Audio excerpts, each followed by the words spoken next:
Sobreviven gracias a haberle entregado al PSOE su partido y por eso están dispuestos a taparle a Sánchez todas sus vergüenzas.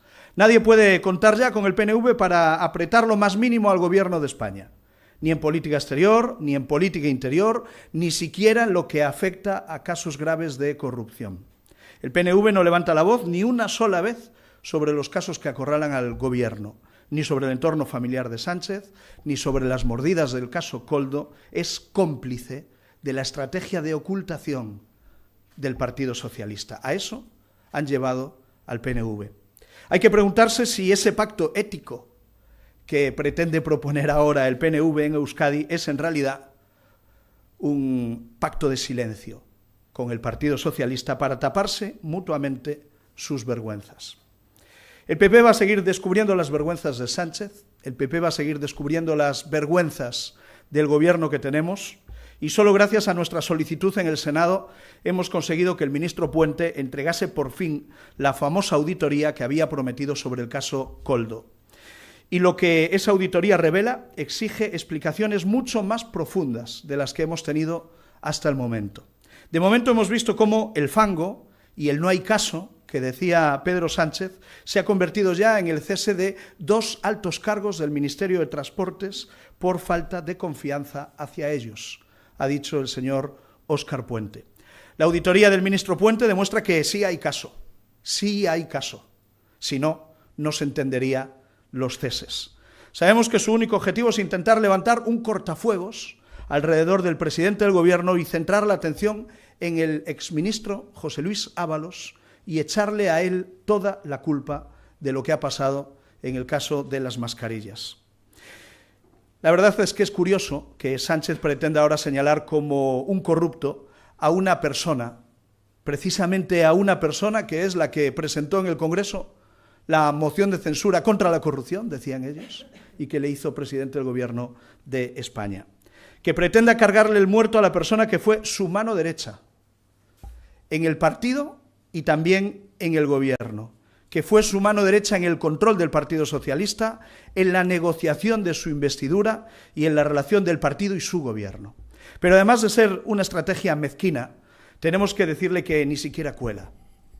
Si por algo se ha caracterizado durante estos años José Luis Ábalos, es por ser el mejor cumplidor de las órdenes y de los recados de Sánchez.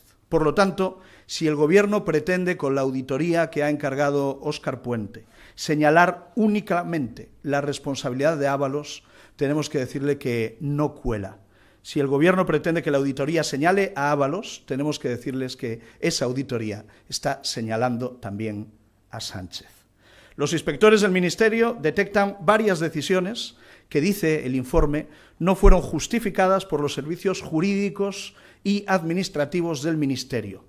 Una es la adaptación del primer encargo de mascarillas a las necesidades de la empresa Soluciones de Gestión, lo que llevó a duplicar injustificadamente el volumen de dicho contrato, y otra es la elección de Soluciones de Gestión para el segundo encargo de mascarillas del Ministerio, a pesar de no haber cumplido correctamente con el primer encargo y a pesar de existir otra oferta mejor.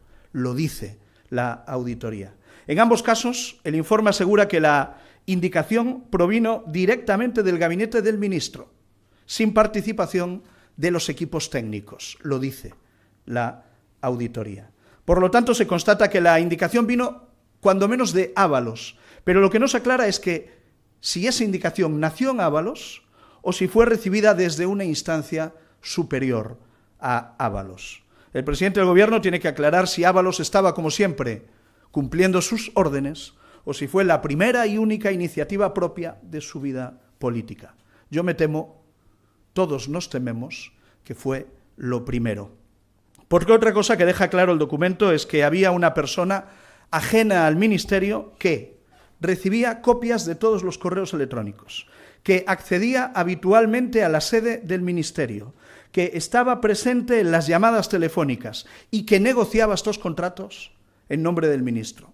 Esa persona externa era el empresario Víctor de Aldama, que cobraba comisiones de esos acuerdos y tenía negocios no solo con Koldo, sino también con otra persona, con una señora, que se llama Begoña Gómez.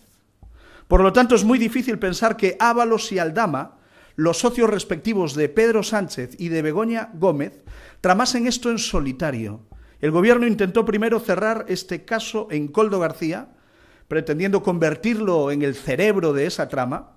No coló, no funcionó, y ahora quieren cerrar el caso en Ábalos, cesando a 2 altos cargos del Ministerio de Transportes, y en este sentido tenemos que decirles que tampoco va a funcionar. Tenemos claro que Ábalos no trabajaba solo, porque es evidente que entre Koldo, Ábalos y Sánchez hay una línea continua en esta operación. Fueron el núcleo duro del sanchismo desde las primarias, en las que Koldo cuestionaba los avales de Sánchez y Ábalos dirigía la campaña, y pasaron al núcleo duro de la organización del partido primero y después al núcleo duro del gobierno de Pedro Sánchez. Y es evidente también que el caso de Soluciones de Gestión no es un caso aislado, solo es una empresa más de las que recibieron trato de favor mientras hacían negocios con ese núcleo duro de Pedro Sánchez y todo su entorno. Aún no sabemos de quién partió la instrucción de recomendar hacer el contrato con esa empresa, pero sí sabemos que en el gobierno de Sánchez es habitual que algunas empresas reciban recomendaciones, incluso cartas de recomendación de la propia mujer del presidente del gobierno. Por eso es absolutamente hipócrita que el gobierno cese ahora a los altos cargos que simplemente cumplían órdenes de los de arriba. No pueden alegar falta de confianza en esos cargos porque esas personas hicieron exactamente lo que se les había encargado, como mínimo por parte del Ministerio de Transportes y probablemente también del Gobierno de España, directamente del Palacio de la Moncloa. La cuestión es saber quién se lo encargó y el Gobierno tenemos claro que no nos lo aclarará. Seguramente porque la misma persona que se lo encargó a los altos cargos del Ministerio también lo hizo con los cargos del Ministerio del Interior, también lo hizo con los cargos del Ministerio de Sanidad, también lo hizo con los cargos del Gobierno de Baleares y también lo hizo con los cargos del Gobierno Autonómico de Canarias. No pueden pretender limpiar el segundo escalón si el fango sigue en el primero, en el de arriba.